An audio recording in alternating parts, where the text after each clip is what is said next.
This is going to be a video just on hopping practice and specifically hopping and then getting into a good static balance, how to get settled after a hop, how to settle down. This is something I'm working on. I'll throw in some other hopping tips along the way. Here we go.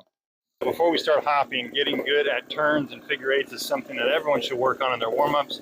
But today I'm going to be doing things a little bit different because I want to be practicing getting settled. Now, if you're not into hopping, you can still do the same thing. In the middle of a figure eight, you can look to find some static balance and then just get quiet.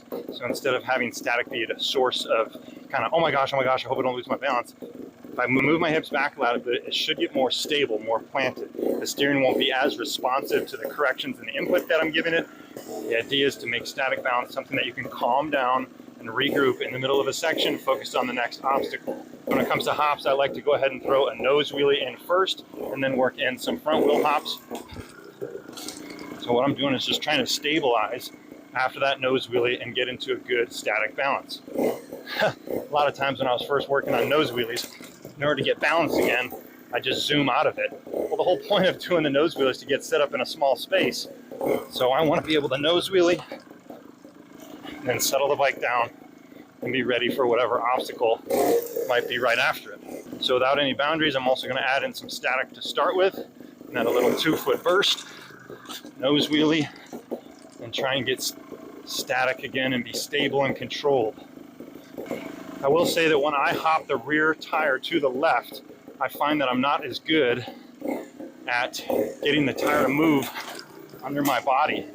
So one of the things I realized is that I was always covering the rear brake. So especially on this direction, no problem. I'm on the rear brake. When I stop, it's nice and planted. I'm not rolling back. When I am hopping to the other direction, I just have a hard time getting the bike to rotate under me. My knees don't come up as high. So that time I intentionally wasn't covering the rear brake when I did the hop. I found the rear brake once I was already in the air. See if I can get a better angle. So right now I'm covering the rear brake, but then as I do the hop, not covering it and then finding it again. So covering the rear brake in static, then a little bit of impulse, not covering it, finding it again. So instead of trying to stick the landing after that nose wheelie, I'm going to go ahead and plan the hop right here in order to recover my balance and then get to good static. The goal being not to move forward at all and give up any ground. A couple hops. Oop, too far offline. Come back to it and recover my static. So intentionally going rear wheel hop, and instead of trying to be perfect on the landing, which is so hard, like that, that's hard. Oh, here comes the wife. So as promised, a couple tips on nose wheelies. So as I'm throwing this to the side, I want to get my hips out to the side, but my weight is going to be different on my hands. I find a lot of times I'm over rotating to that outside, so I'm going to put extra weight on my left hand. So I'd say when I'm doing this, I might have maybe 70% of my weight on that left hand in order to counterbalance. And there, probably about 60-70% of my weight is on my right hand. So right here, right hand weight. And that's going to keep me from going too far to the outside. In addition to that, if you are over rotating, letting go of that front brake early will help bring you down. So rather than holding the front brake the whole time, when you know you're going to pitch off to the high side, so if I intentionally go too hard and fall, I'm just going to let go of that front brake early so that I'm not continuing the rotation. So,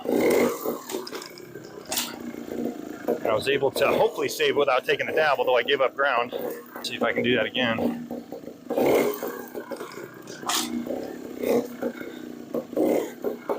Need to come back to the front hops. Over rotate, let go of the front, then hop to get stable and back in static. There we go. All right, last thing, just going to put it all into practice using some boundaries. So if you can use any sort of crack in your driveway, any sort of line, we're going to go right up to this line here. Try and get right on that line. There we go, going straight ahead.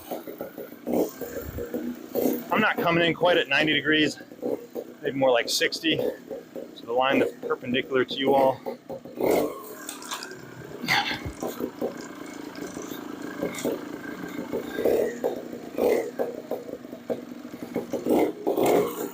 Use that pink line that's right there. Try and get to about a 90 degree on this first one.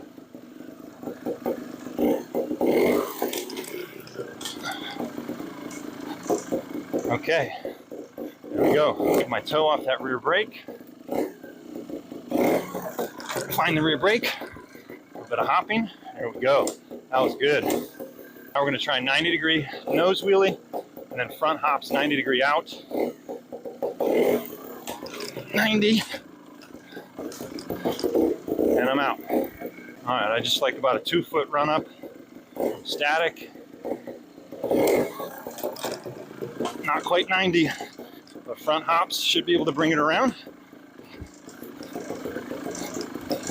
There we go. As I promised, a workout at the end of your riding would just be to go complete fatigue.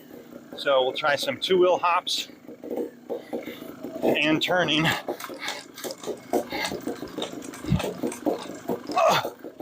Oh man, these are exhausting. I tell my wife it's like doing a jump rope with 150 pounds or alternating front, back, little clutch pop. Front. Oh gosh, these are a lot harder and I got a lot of work to do.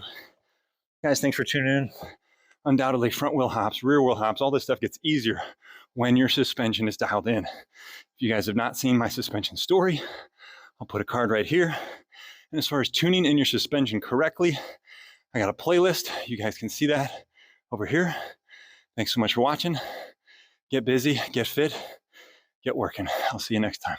Hot off the press, I've got some Trials Progression t-shirts. These are going to be given away, so stay tuned for more information coming on that.